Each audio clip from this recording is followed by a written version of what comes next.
Now, when we talk about risk management, you want to make sure that you never risk more than 1% of your total account.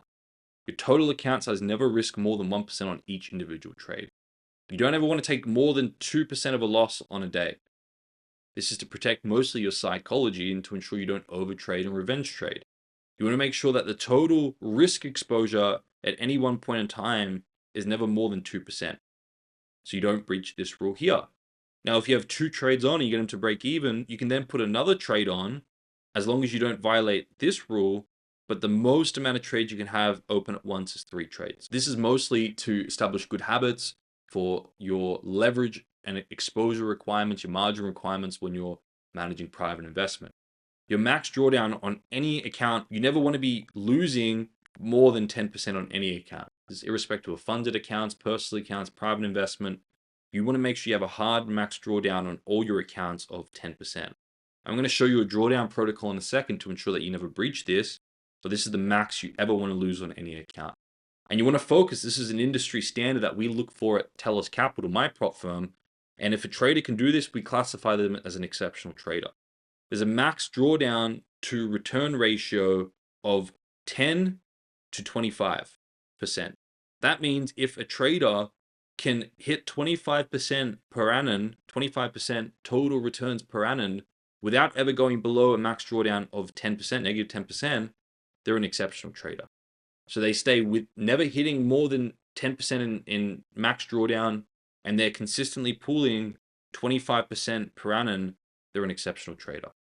That's the max drawdown to return ratio that we personally look for, and we classify these traders as very good at what they're doing. And traders that can do this have multiple pathways into institutional money and hedge funds and all that type of stuff that we can connect them with.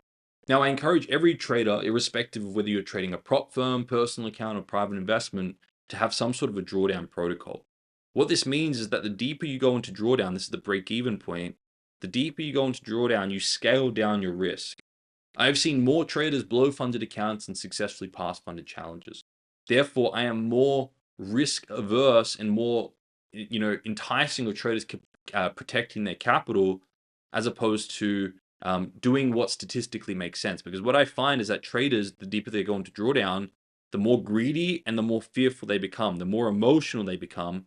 And as a result, that takes them away from their trading plan. They overtrade, they revenge trade. The best thing to do between break even and negative 5% is risk 1% of your total account size. Even if it's a prop firm account and it's a $100,000 prop firm account with a 10% max drawdown, still risk 1% of that account. If the max drawdown is negative 4, then you want to start to risk less. But if you have a negative 10 drawdown in your prop firm, risk 1% of that total account size. So $1,000 per trade on a $100,000 account. Between break even and negative 5, you're risking 1%. If you go below negative 5 in drawdown, you half your risk to 0.5%. And then if you go below 7.5 in drawdown, you half it again to 0.25. This drawdown protocol allows you to take what is usually 10 consecutive losses from break even to negative 10 and turn it to 20 consecutive losses just because you're scaling down your risk. With this system, if you follow it, it's very unlikely any trader is going to hit 20 consecutive losses. So you bulletproof your prop firm accounting and you ensure you never hit the max drawdown buffer ever again.